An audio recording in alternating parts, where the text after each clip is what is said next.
The world's deadliest cat is deceptively cute. Meet Gaia. She weighs less than 3 pounds, she makes you go ah, and she's one of the best killers on the planet. Gaia, an 8-month-old black-footed cat, is the newest resident at Utah's Hogle Zoo in Salt Lake City. She's part of an effort to conserve her at-risk breed, a pint-size powerhouse species whose hunting prowess makes it the world's deadliest cat. Adorably big-eyed and smaller than a house cat, black-footed cats are far more successful at hunting than lions. They can jump up to 5 feet in the air and 6.5 feet in distance. They kill 8 to 14 meals per night and can eat 3,000 rodents a year. They're considered the fierce cat, said Bob Cisneros, Hogle Zoo's associate director of animal care, who described kitten Gaia as a mighty warrior. These guys are voracious hunters, he said. Among the most successful predators on Earth, black-footed cats are estimated to catch their prey more than 60% of the time, said Amanda Collins, vice program leader for the Association of Zoos and Aquariums Black-Footed Cat Consortium, which manages the breeding and conservation of the species in the United States. The cat's numbers in the wild, however, are decreasing. The species is listed as vulnerable, one step before endangered, by the International Union for Conservation of Nature and Natural Resources. About 9,700 were living in the wild in Botswana, Namibia, and South Africa as of a 2016 assessment. Taters the cat stars in NASA's first video stream from deep space. In North America, where about 28 black-footed cats live in accredited zoos, the consortium works to pair up cats that are the most genetically different for breeding in hopes of helping to preserve the species, Collins said. That's where cats like Gaia come in. She's been matched with Ryder, a 3-year-old male at the Utah Zoo who's been waiting for a genetically suitable mate. Weighing 2.64 pounds, with dark spots and stripes against tawny fur, big ears, and gold-green eyes, Gaia arrived at the zoo in October but entered the small animals exhibit last week.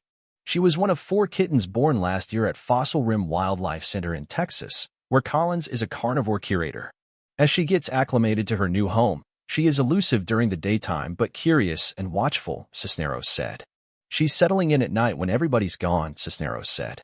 When we all come in, she's hunkered down in her little cave. The zoo is setting up cameras to find out more about her nighttime adventures. Her keepers have quickly established trust with her, Cisneros said, making them optimistic that she will settle in well. She's a pretty feisty cat, he said. The zoo was previously home to a female black-footed cat named Sonura, who successfully gave birth to offspring. She died in September at a record-breaking age of 18.5. The zoo acquired Ryder from San Diego in 2021, when he was a year old. Once Gaia has matured, the zoo will attempt to mate her with Ryder, with a first try likely this fall. Gaia is most distantly related, so she makes the perfect match, Cisneros said. We got him when he was pretty young, so we've just been waiting for the right moment.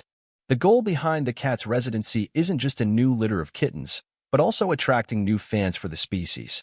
While animals like Ryder and Gaia may be found in Africa, far away from what we do on a daily basis, Cisneros said, they become representatives of a conservation message that applies to everything here.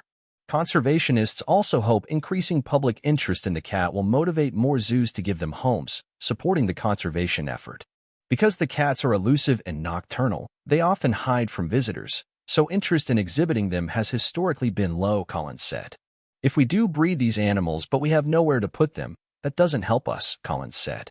The more interest the public has in these cats, the more effort we can put into having a conservation effort for them.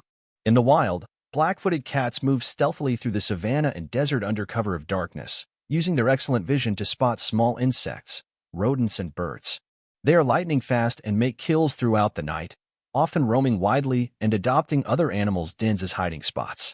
A female weighs 2.8 pounds on average and a male 4.2 pounds, according to the IUCN. That's far less than typical house cats, which often weigh between 8 and 10 pounds, according to VCA animal hospitals, and some breeds weigh more. What's it like to work with them? Spicy, Collins said. Even though they do look like house cats, they are certainly not, she said. They are not very cuddly or affectionate or anything like that toward us, and they are very much wild animals. They are generally shy but can be very personable and confident, said Collins. During the day, the nocturnal cats are lazy and elusive, but they're very active when they are ready for hunting.